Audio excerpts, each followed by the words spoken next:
welcome aboard. Hey, it is ITJ, and it is another M5 successful friends that we're killing out here. And if you've never been here, where have you been? If you've been here before, welcome aboard. It's great having you around. And like it is any other day, I bring you a successful friend of M5, someone who's doing it in the property space, killing it in their own right. And today it is my pleasure to have none other than Matimba Masingi. Matimba, he is from Matimba Properties, I'm just in amazement with a couple of things that he's been sharing with me backstage. But I've known this brother for a while. We've been checking each other out. We've been friends on social media for a bit. Come on. I lost power in the house. Oh man, sorry about that. Yeah, I need to keep the generator running. Hold on, please. All right. Yeah. Okay, this is none other Matimba Masingi, and Matimba, he runs and owns Matimba Properties, and he is based here in Johannesburg. So it's just my pleasure to welcome Matimba. Matimba, welcome, and how are you doing? Thank you so much. Thank you so much for having me, TJ. Okay, good stuff. Matimba, maybe I'm just going to start asking about your name because the more I've traveled in Africa, I've met quite a lot of Matimbas. Either they have it as a name like you, or they have it as a surname. Predominantly, a lot of Southern Africa, Zambia, Zimbabwe, Congo. Do you have any relations in those countries? No. Not that I know of, TJ. Now, Matimba in the South African context belongs to the Tsonga tribe. Right. And simply means strength, power. It means power. Power Yes. to the people. Yeah. Nice. When I was born in the 80s, you know, and I'm a product of black power, you know. Nice. And my parents wanted to name me that, you know. Yes. Yeah. Okay, good stuff. But I think with the Tsonga people, you know, if I go back into my history, the Tsonga people, they're kind of like scattered in Southern Africa, I think. True. All the way from the Malawis, Mozambique, Zimbabwe, some even in Zambia. Yeah. Although the dialect is changing a bit. Is it? Yeah. Okay, good. But nonetheless, this is about property, and there is no any other time to learn but now, and we've just learned a little bit of history here. And if you didn't know anything about your history, there you are. We are all one coming through in the entire African space. But Matimba, let's talk about you. Who are you? Where do you come from? And I've been meeting you in the property space. But who are you? What do you do? Well, strange enough, I come from a finance background. I studied finance and accounting. Worked for a few years in that space, but decided that no, you know what, property is what I want to get into. I was born and bred in Soweto, Deep Kloof to be precise. Right. But I spent most of my adult life in Pretoria. I studied in Pretoria. I have set up offices in Pretoria. Just generally, though I used to be in Joburg for some time, I've decided that no, you know what, Pretoria is the best place for me to set up shop and to run almost all my operations from here. Although I work in the whole of Gauteng, but Pretoria really is my base. Okay, good. And when you talk about being employed at a particular time, how far back was this? 5 years, 10 years, 20 years? This was in 2016. Okay. I worked for government as an accountant. In 2016, I had been employed, I think, for about 9-10 years. Right. And I then moved up the ranks within government. in various positions. Yeah. But parallel to that, as I was starting to work for government, at the back of my head, I really wanted to be in property. Sure. So both my careers almost started at the same time, even though I was moonlighting as a property investor from way back, that was 2009, you know. So you could say that I had dual careers from day one, you know. Yeah. Yeah. I want to speak about that, Matimba, because I think it's something that as a people, we kind of like distance ourselves away from it. This thing about having a job and you're getting a salary and you also having a side hustle. And you, as you mentioned, moonlighting. I did that for the longest time. But it also took a little bit of sacrifice and a lot of strength because you're working what a lot of people would say long hours. But for me, long hours, that's my normal. So if I'm not pushing those long hours, I'm actually frustrated, you know, like we need to do something. When you were working for the government and you were moonlighting, I think moonlighting is kind of like a negative term, but let's say that I had a side hustle. you're running your side hustle, right? Yeah. Now, your side hustle, when you were running it, what created the awareness for you to actually start being in that space?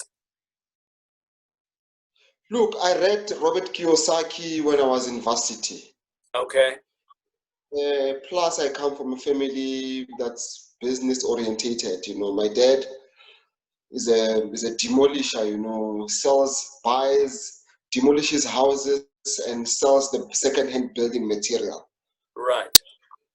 I really started working from a very young age. I mean, I started working for as far as I can remember for him, and my dad went on to then open a factory that manufactured furniture out of the timber that he found from building materials, you know. So Wow. the whole, before even recycling or repurposing was fashionable, that's what he was doing, you know. Yeah, yeah. And that for me gave me an idea that I actually remember saying to my dad. I said to him, look, why don't you take all this building material that you are making, instead of selling it, why don't you build your own structures and rent them out, and that should be your passion, you know? Yeah. Well, as life would have it, my dad didn't listen to me, but then after varsity, I then took up the concept, you know. I then took up the concept. I researched about it, and the first property that I bought was a flat. In 2009. I remember I just moved into a new job. 2010, I mean to say. I just moved into a new job. It was well paying. I bought my first residential property. Right. And about 6 months later, I went and I got us a loan with the bank to buy a second property on auction, you know, dilapidated. It was in extremely bad condition, needed a whole lot of revamping.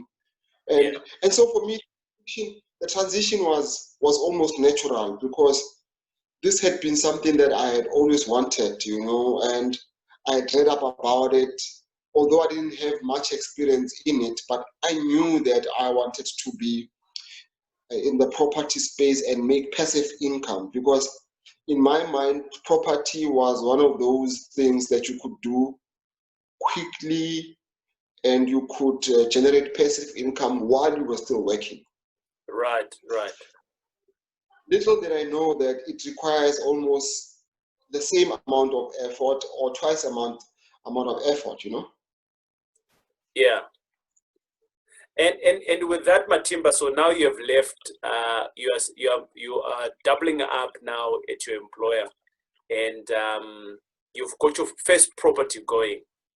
Now, when you started, what was the thinking in your head? Was this just about buying a home or buying a property for investment? This is kind of like in 2009 on your first one. And when did you actually then transition to like say, hold on, this is actually a business? Because now your business is called Matimba Properties. When did that switch happen for you from being an employee at the government and having that natural, like you mentioned, the natural switch to say, hey, I can actually go into this as a business, and boom, you actually found that this is actually full-time as well. How did that switch come to be? Look, for me, there was no doubt in my mind that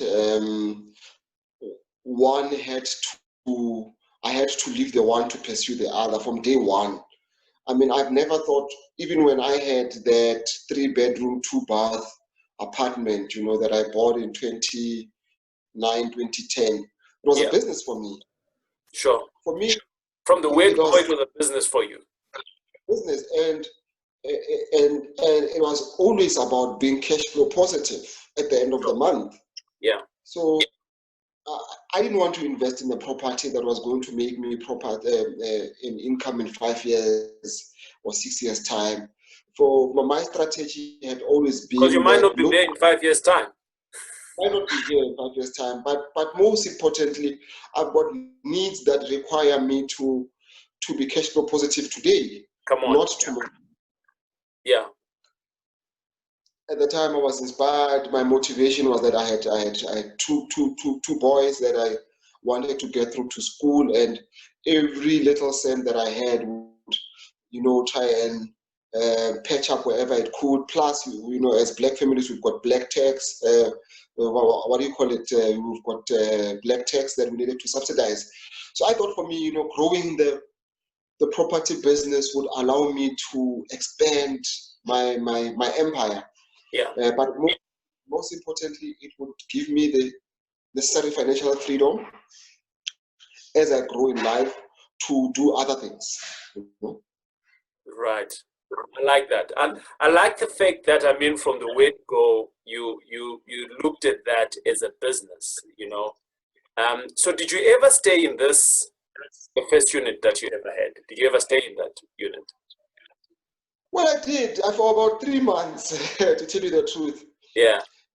So what had happened is that I bought my first property, my primary residence. Yeah. And in 2009, and in 2010, I came across a bit of extra cash, if you may put it that way. Yeah. And I knew that in order for me to grow that extra cash, one of the best things for me to do was to invest in property. And then I decided that, I renovated the property. It looked so good at that point. And I thought, why can't I stay here, So I moved into that property because I was still living alone, Okay. And I thought to myself, the house that I'm currently living in is about 800,000 rands. I'm paying a bond, but I'm staying alone. It's not fit for purpose. Sure. I had 2 extra beds in that house. And then I thought to myself, I might as well move into the flat, get 2 or 3 people to rent the flat with me, and co-share while they pay for the bond and the levies and so on and so forth. And I pay for the other flat. And then, being a man of action, I went ahead with that idea, Right. And I think I stayed there for about 4 months until I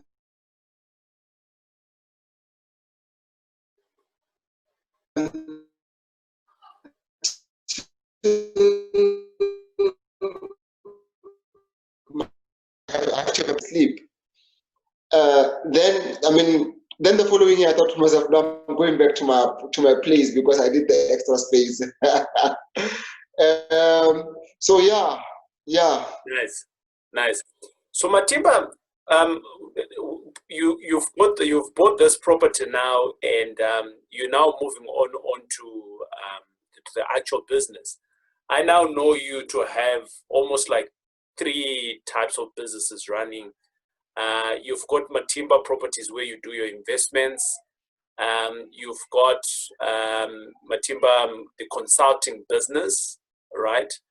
And you've got, I always like us to have guests, whenever we are recording this. As it was that's your daughter that right. Yeah. Yeah. So you've got the consulting business, and you also do a bit of crowdfunding, right? Yeah. Just walk me through your business where it is now, from where you started off. You started off as an employee at the government. You knew very well you didn't want to be there for long. You moonlighted, as you said. And now you've got this business. It's literally almost about what? We can safely say around about 10 years later. And you've got a fully fledged business that you run. I mean, I've read some of your articles and things like that. Where are you now, 10 years later? Look, I'm at the point where I've made a lot of learnings. Yeah. I'm at a point where I've invested in over 13 properties currently. I'm at a point where I'm also teaching other people now to invest in their properties. Yeah. But most importantly, I'm at a point where I'm now linking up with corporates, who really want to find space in townships and are looking for like an entry point, properties that are well positioned, land that is well positioned and is lucrative, and are really wanting to invest. I mean, I've got work with JSE listed companies now who, let's say, want to build a mall, want to build a tile manufacturing outlet or something in the townships, to people who want to build accommodation with about 300 beds, So I'm at a point now where I've been able to leverage off the relationships that I've built over the years and to meet up with key and important role players in the property industry and really grow the business, but also not forgetting my primary business, which is really student accommodation and so on and so forth, and back rooms. I'm also at the point where we have registered Matimba Properties with the EAB. I'm currently doing my NQF level 5 so that I become a fully fledged principal. Should be done with that at least by August. This will then allow me to really marry the two businesses together. Right. So this will allow me to, at the one hand, source the properties, and from the other hand, sell the properties, but also manage the properties. This will allow me to build a fidelity fund certificate, which would allow me to generate income from other people, use their income to grow the business, So there's a lot. The next 10 years will be the next 5 to 10 years will be like a point where I'm really trying to grow Matimba Properties into a fully fledged 360 degrees property management company, not just an investment company. Okay. What is the dream here? Is the dream to bring in opportunities on the table, investments on the table, manage them, and you kind of like taking care of the entire 360 in the property space? Is that where the dream is? The dream really is to educate as many people as possible to get into property. Sure. And sure that as I grow, I also bring other people along, you know. And once I've done that, then the dream really is to get into what you call A-list properties, A-grade properties, where we were able to build, construct, and manage portfolios of about 300 beds or 300 units upwards. The dream is also to build relationships with key stakeholders in the property industry, both locally and in Africa and internationally, so that they really understand the South African market, but most importantly, the township market. Because for me, the township market has so much potential. It's got so much untapped potential. I was speaking to a gentleman yesterday who said to me, Matimba, the article that you wrote about he works for one of the huge big five listed companies, in the property space. And he says, we've never thought about this. But if you can look at the people who take taxis to the CBD and to the suburbs who work in call centers, 90% of them are from townships. 100%. If you were to construct a call center, multi-purpose office park in the townships, one, you would reduce the cost of transport for them.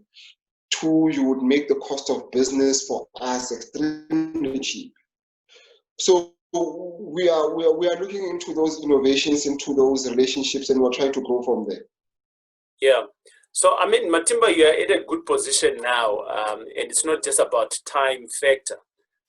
You've been investing in townships for a while. 10 years, you've been investing in back rooms, and now you recently started off in student accommodation, particularly in townships. And some of the areas that we were speaking about, they excite me. The likes of Soshanguve is in the Pretoria. There's a varsity that was plugged there, and there's a ripple effect. The accommodation is not there, right? Is this where you see the opportunities, maybe? Most definitely. Not just Soshanguve. Townships around the whole of South Africa. I speak with investors from here to Kukule to Umlazi in KZN, and everywhere else. And the demand is so huge. Townships will drive, in my opinion, the post-COVID-19 recovery for real estate. Townships, without a doubt, the township market, without a doubt, will drive that recovery, the post-COVID real estate recovery. It's just a matter of us being smart about it and restructuring in such a way that it benefits, firstly, the residents of townships. Secondly, investors who are coming with this huge investment must know who and when to talk to. Right. I like that, Matimba. You've got a business now that's running, and I know you're a family guy. You've got kids and so on. I just want to see, how do you balance that?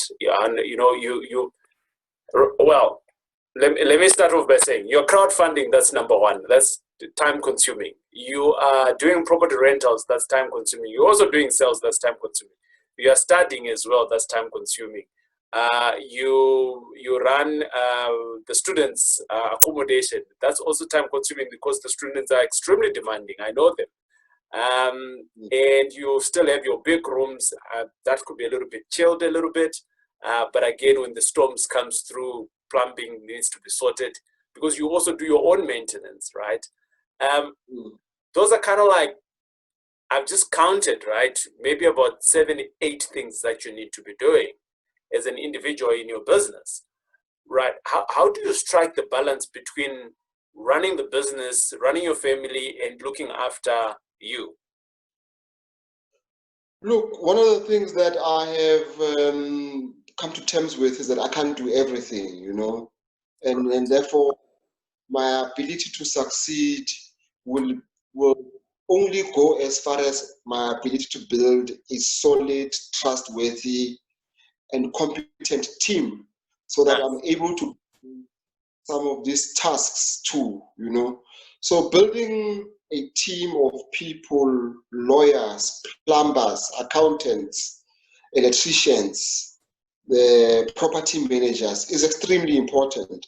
And it took me a long time to understand this, but when I did finally understand it, I moved swiftly towards building a team. I mean, just yesterday, I had one tenant called me to say that a geyser burst, you know, in one of the apartments. And because I've built a strong team, I just picked up my phone and one phone call, we were able to resolve that. So building teams, building relationships with people, people that you trust, people that you can, over time, delegate some of your responsibilities to is important. That leaves times for everything. But I must stress that as an entrepreneur, having time to yourself is a luxury that you should save for the future. When your business is still young, I was not too concerned with anything else except for building the business. And although it's important that you have me time and so on and so forth, but entrepreneurs must take it upon themselves to sacrifice their time so that in the future they are able to reap the rewards, you know. Work-life balance is a phenomenon that I hardly ever knew about. I've only discovered it later in my life, because for me, my single purpose in life was to still grow the business into what I think will be a legacy for my kids and so on and so forth, you know. So for me, it's important that the thinking is right. The business itself will tell you, to understand your business, you should be able to interact with many other people who are in the space, get proper mentors, and read a lot. For me, that's important. Nice, nice. Well done in building that team, and also building into yourselves, you know, in terms of having mentors and things like that. I think I can testify to that. If I didn't have that, people who think a little bit more sharper than me. Actually, one of my key philosophy in terms of hiring people is that that individual that comes through to work into my company needs to know a little bit more than I do. And if they don't know, they are not skilled in a particular area, I don't see the value of me hiring them. That's my thing for me. You know, so that's great news there. You've been at it for a while. 10 years is a long time, right? And you haven't looked back. And you haven't said, I'm throwing in the towel, right? Why haven't you thrown in the towel when the turbulence hit? And I'm sure you've had some turbulence along the way. Look, I've had many turbulences. I've made many mistakes, Right. strategic and financial. But I think that the belief that I am building something that's bigger than me has kept me going, you know, and the conviction that whatever I'm building now, will bear fruit in the future. Right. Is also an important encourager and an important, but also having a great support system, having people around you who are able to say, family and friends, well, not so much friends, but mostly family, who are able to say to you, look, you are going in the right direction. And it's amazing that you don't see the amount of impact you have, you know, but from time to time you get an inbox from Facebook or Instagram, or you get an email from someone saying, look, we are watching you. What you are doing is great. Yes. You might not see it yourself, but there are people out there who constantly looking at you and are inspired by your action. That for me keeps me going. Yeah. But it would be unfair of me. Anyone who knows me, they say they would testify that any moment of learning from a mistake, I want to know about it, right? Or should I say from a pitfall? So you mentioned that there's many turbulence that have come through from a strategy, from a finance. Is there one particular challenge that you would like to share with us in detail in terms of what happened and what was the learning from there? One of my mistakes was to diversify too quickly. Okay. So having read, you went into Tupperware, you went into Bitcoin, property, all in one person. Yeah, you know, one of my pitfalls was that I went into a restaurant business with the money that I was taking from the property business way too quickly, because I had read Robert Kiyosaki, and he had said, you know, cash flow is king, and I really wanted to up my ability to make cash flow. But what I didn't understand was that the timing of when you pivot or when you diversify is as important as diversifying itself, you know. Right. So for me, having diversified into a business that that I knew very little about, I invested a lot of money in, I think was one of my biggest mistakes. So I would say to people, you know, stick to what you know best for as long as you can. Right. And should the need to diversify, test that market first before putting in all your savings and all your, including in the property market, including all your savings, all your investments. So it's very important for you to sort of have a feel for the market or that you want to get into if you choose to diversify. Matimba, you hear me spoke about Bitcoins, you heard me about speaking about Tupperware and all of those things. I love all of those type of businesses. However, what I've seen it many a times is that I see that individuals, they kind of like spread themselves thin very early in the game. And you've just nailed it here, you know. You went into a space where it was kind of like unknown for you, and it took away from you, right? And for me, the biggest learning is there is that you're just spreading yourself thin. Why not come to understand something solidly and then implement it?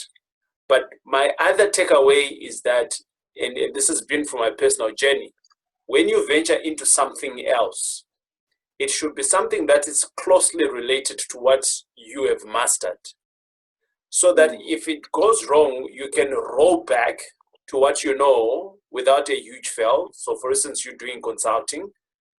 So it's still in the same space. So if it's a good opportunity that you have consulted to a big company, even if it doesn't work, and that company doesn't take the opportunity, you can take the opportunity yourself.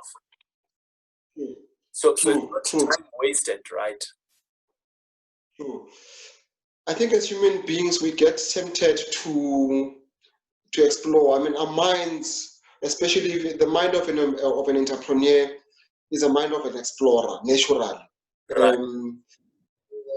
But we need to be able to sort of tame our ambition, you know, so that we are able to, with vision and purpose, singularly focus on what is it that in the first place you sought to achieve. Don't spread yourself too thin, like you've said, and I agree with you on that. Don't put money, and most importantly, don't put time on things that.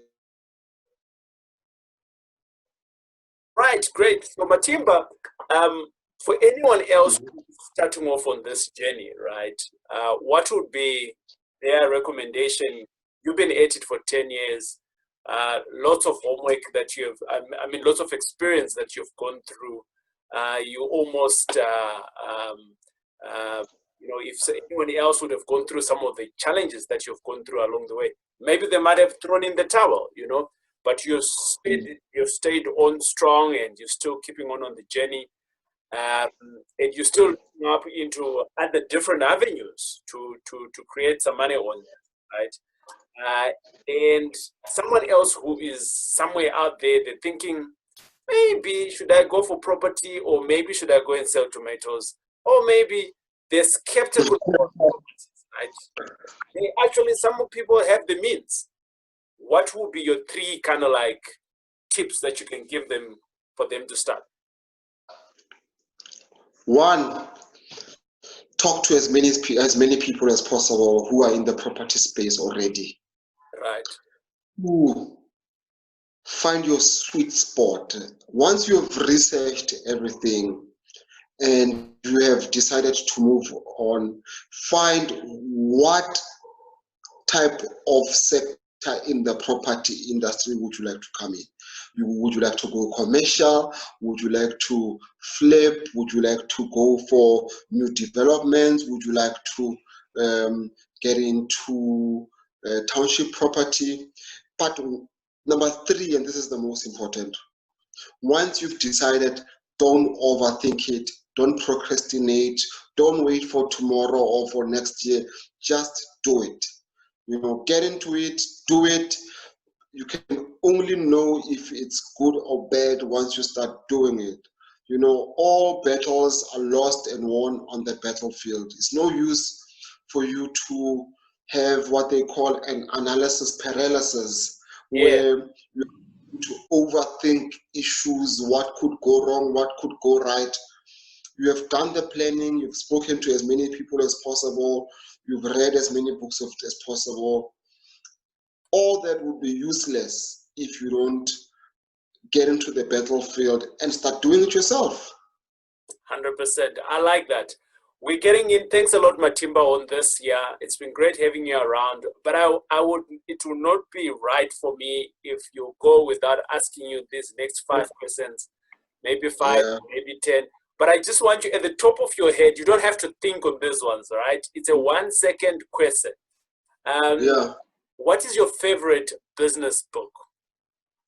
Shoe Dog, Phil Knight, the founder of Nike. All right. If we were to throw you back 25 years, or should I say when you were 25, what advice would you give your younger self? Slow down, slow down. You still have a long way to go. I'd give myself to say, slow down, you still have a long way to go. Good. Do you have any favorite quote that you live by?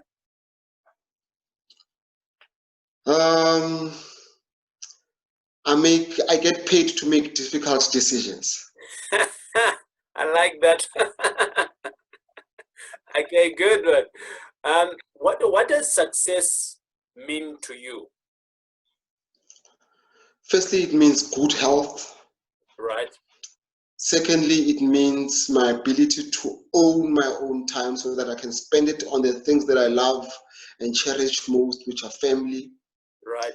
And thirdly, it means I have the independency and the time to pass on a little that I have learned through to other people. Nothing gives me joy than sitting with a young person from varsity or from high school and trying to transfer some of this knowledge that I have and the little knowledge that I have to them. So that's what success means to me. Good. If you had to become any business person at all other than yourself, who would you be and why? I'll be a better version of my dad. My dad started a business with hardly any education. Right. And didn't go to school at all at the height of the apartheid system, and his business at its prime would employ anything from 100 to 150 people. Wow. And was able to take all of us to school, all 8 of his children to school, including many other families. And there are doctors and lawyers and nurses who have benefited directly from his little contribution that he's made in his community, you know. Nice, nice. So for me, it would be just that, to be a better, more timid version of my dad. Yeah. Nice, nice. Well, I'm glad that let me correct that, of both my parents and my late mom. You know, she was also a businesswoman in her own right, Sure. and she really contributed a lot to our growth. I mean, my ability to persist is a character that I got from both my parents. Right. Yeah. Nice. You speak of your next 5 to 10 years, you know, tapping into Africa and potentially going international and bringing in people into Africa, into South Africa, into townships. If you had to look at your current team now and you're saying, well, maybe I could be missing 1 or 2 people, who in the world right now, the people that you see who are killing it, people who are doing awesome things, who of those people or the characteristics of those certain individuals would you like to be on your team today to take you to the next step? I definitely have you on my team. That's one. I think there isn't any one single person that I can name, but what I can tell you is the character or the pedigree of the person that I will look at. You know, I definitely look at the person who has the ability to persist, right, in life. The person who wants to get more from life than they currently have. I'd also want people who are more intelligent than me, more brighter than me, but people who have this burning desire in their bellies to be greater than what they are currently are, you know? nice, nice. Awesome stuff. Matimba, it's been great having you around. I wish all the success to you in all of the endeavors that you're pushing through. Townships always been fascinating to me, and there's different types of levels of townships. I think saving the student accommodation is going to be a hit. I know that there's lots of opportunities, guys, where students are being underserved. Having seen some of your properties and some of the assets that you push, I think that you'll be able to save them better. And if you're saving people, that's where the money is, right? So thanks a lot having you around. It's been an awesome journey having you here and talking through about your property journey to your success. Hey, ladies and gentlemen, you heard it right. I did tell you, we'll bring you another one, another M5 Successful Friends. Matimba, if you want to reach out to him, we're going to put all of his contact details and websites and all of those things in the notes, and you can reach out to him. He's a cool guy to be hanging out around. I am sure that definitely in the future, we're going to be inviting him to talk about some of these big things that he is doing and how they are unfolding. So to your success, Matimba, Mr. Masinga, we will see you later. Thank you. Cheers. Thanks a lot and God bless. Cheers. Bye. Thank you.